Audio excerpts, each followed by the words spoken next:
Okay, today we're going to look at, in this video, two more simple machines, the wheel and axle and the pulley.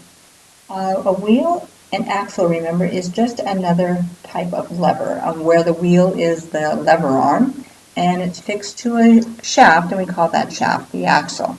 The wheel and axle move together as a simple lever. So let's look at this wheel and axle over here at the right, or this, and you can see we put the fulcrum in the center because if this rotates, it rotates about this center point. And we have either an effort force on the axle or a resistance force on the axle. Likewise, we have either an effort force on the wheel or a resistance force on the wheel.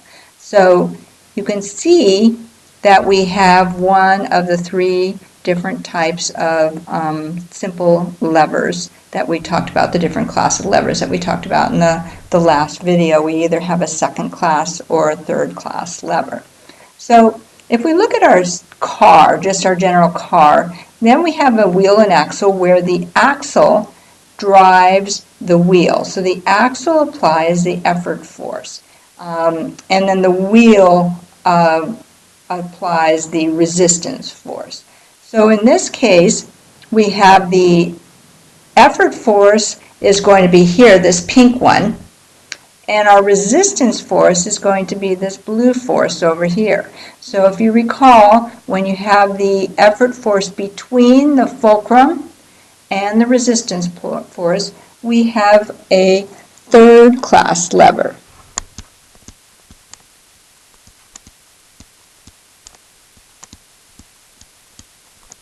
So when the axle applies the effort force, we have a third class lever.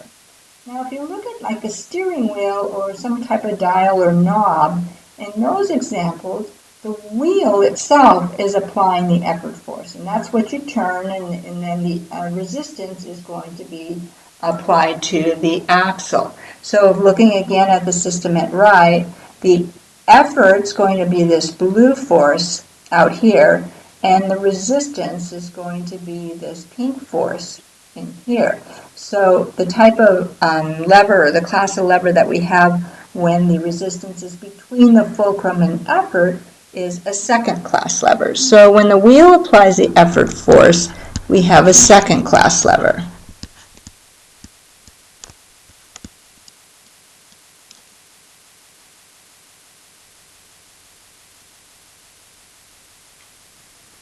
The ideal mechanical advantage, remember we said, was dE, which is the distance the effort force travels, over dR, which is the distance the resistance force travels. So looking at this wheel and axle that we've been looking at before on the right hand, if you look at the, we'll say that this is the effort force out here, so FE, this would be the effort force. If we have this traveling, notice what does it travel in as if it's traveling unopposed. It's going to travel around in a circle. And same way with the resistance force, FR over here. It travels around in a circle. So the ideal mechanical advantage, the distance the effort force travels is just going to be the circumference of the wheel, and the distance that the resistance force travels is just going to be the circumference of the axle. Now, if you recall in general, the circumference of the wheel or axle, or just anything in a circle, is going to be 2 pi times the radius of that object. So in our example, we have 2 pi times the radius, which is the distance from the fulcrum to the effort, or 2 pi times the radius, which is the distance from the fulcrum to the axle. So looking at the ideal mechanical advantage for the system at the right, if the axle is driving the wheel, so we would have to cross this out. And this is going to be FR, and the pink is going to be FE. The ideal mechanical advantage then is going to be dE over dR,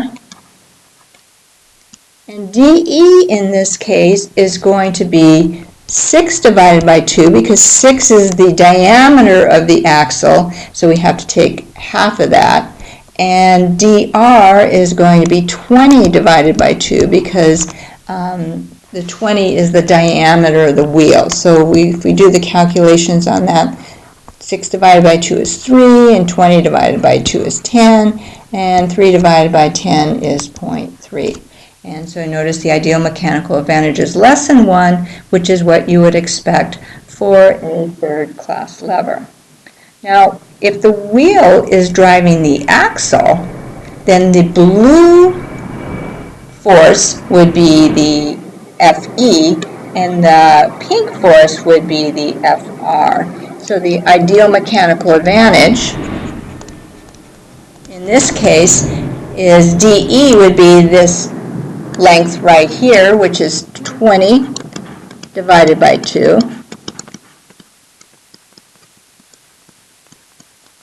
And the dr is the radius of the axle, which is going to be 6 divided by 2.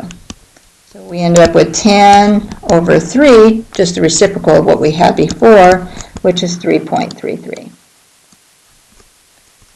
So if the wheel is driving the axle, we're going to have a mechanical advantage of greater than 1 because second-class lever, the mechanical advantage is always greater than 1. And in this case, it's 3.33.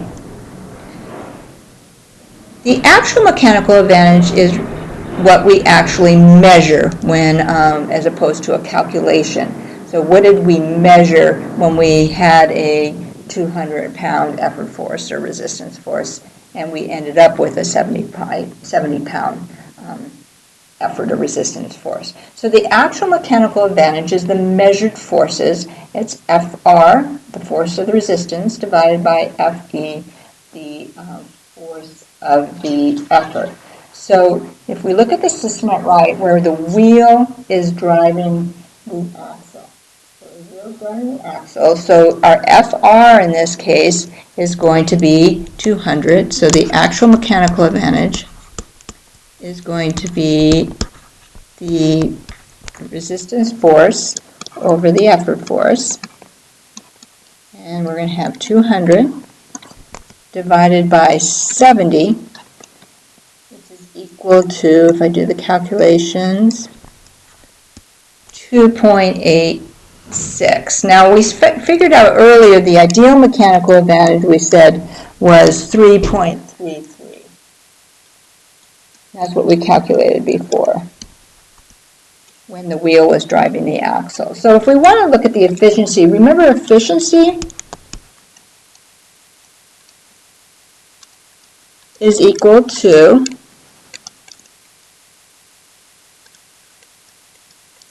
the actual mechanical advantage over the ideal mechanical advantage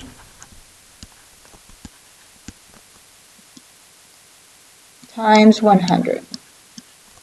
So our actual mechanical advantage was 2.86 and our ideal was 3.33. We're going to multiply that number times 100.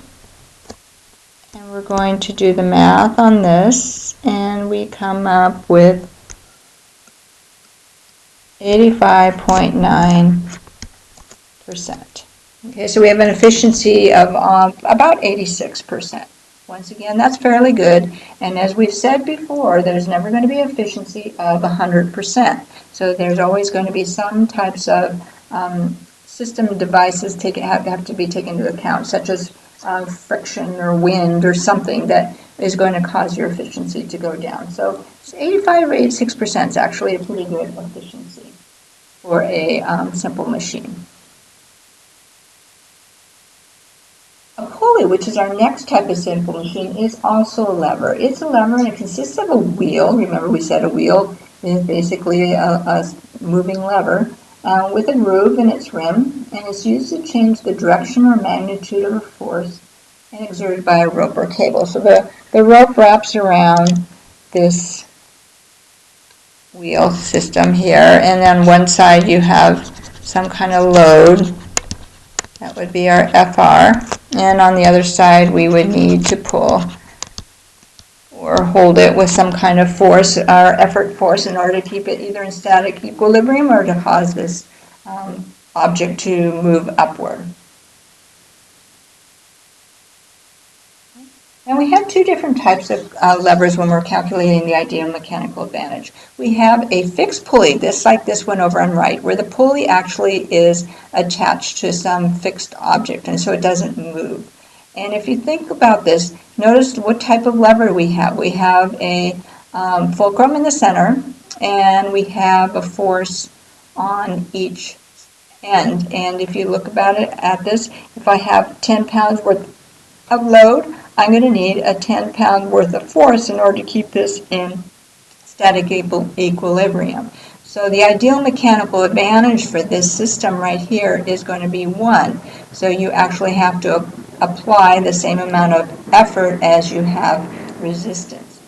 Now the effort force, though, acts in the same direction as your resistance force. Your resistance force is acting down, and your effort force is also acting down. In a movable pulley, notice what happens is your string is actually fixed to a stationary object, and so then it wraps around the pulley. So as I pull up on the effort force, notice the pulley will also move up. So since half of the load is supported by this fixed or stationary object right here, I only need to pull with half of my effort is going to be half of my resistance. So now looking at the system, this is going to be my pivot point right here. This is the fulcrum, and then my load is between the fulcrum and the effort. So we have a second class lever, and in this second class lever, since we reduced our effort by half, our ideal mechanical advantage is going to equal 2.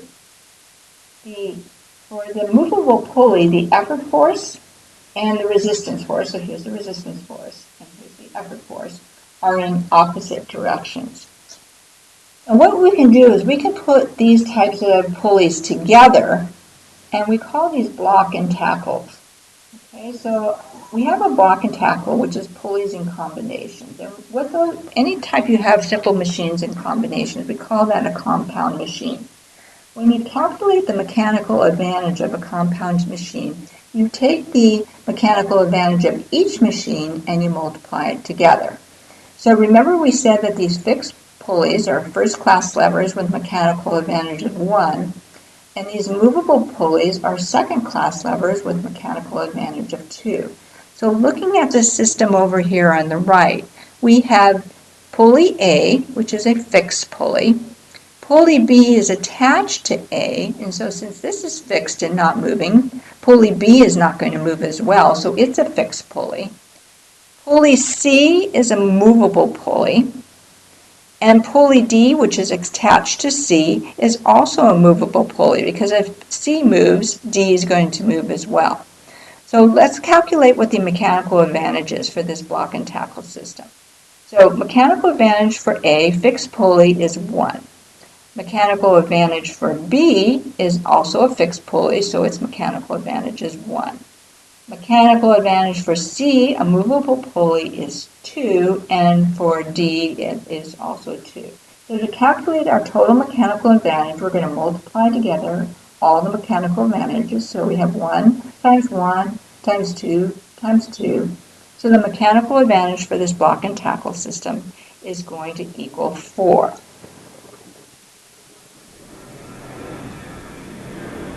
So looking at this pulley system on the right, the ideal mechanical advantage for this system we said was equal to 4. So let's see what we would have to, our effort force would be if we had an 800-pound load, and we're going to assume that friction is not a concern in this case. So the mechanical advantage is equal to 4. And since we're going to assume it's an ideal system, we're going to just set this equal to FR over FE. So 4 then is equal to, our load is 800, and FE is our effort force. So solving and figuring out what our effort force is going to be, rearranging this equation, I have 800 divided by 4, and if you can't understand the math that I did from this step here to this step here, please make sure you see me sometime during class so that we can go over the algebra involved to make this change. So FE then would be 200. Basically what that means is you're going to have to pull with 200 pounds worth of effort force in order to maintain and have this 800 pounds stay in static equilibrium. Now look at the system over here. This is a different type of system. Here we have 3 movable pulleys. And you can see, remember, if we have movable pulleys, we're going to take and we're going to multiply together the mechanical advantage. So the mechanical advantage of this is 2, this is 2, and this is 2. So our mechanical advantage for this system is going to be 8. 2 times 2 times 2 is 8. But let's look at it physically. If I have this first strand is fixed and supports half the weight, notice I'm only pulling, the second pulley only has to support 40 pounds. So its load has been cut in half. Now, since it also has a fixed strand that's supported, then it's only going to have to, this strand over here is only supporting half of the total weight. So then that's going to be equal to half of 40 is 20, and the same thing happens for the third one. So you can see that I have an effort of 10 for 80 pounds worth of resistance. So if you had 80 divided by 10, which is going to be the actual mechanical advantage, that's going to equal 8, which is what we already calculated over here by just multiplying together the 3 movable pulleys. All right, now in reality, the actual mechanical advantage is not going to equal the ideal mechanical advantage. So, and the actual mechanical advantage is something that is measured. So if I have 800-pound load, when I measure how much effort force I need, it ends up being 230 pounds, not the 200 that we calculated using the ideal situation. So the actual mechanical advantage of the pulley system at the right then is going to be the load, which is FR, the resistance force, divided by what we actually needed as an effort force, so 230. And that's going to equal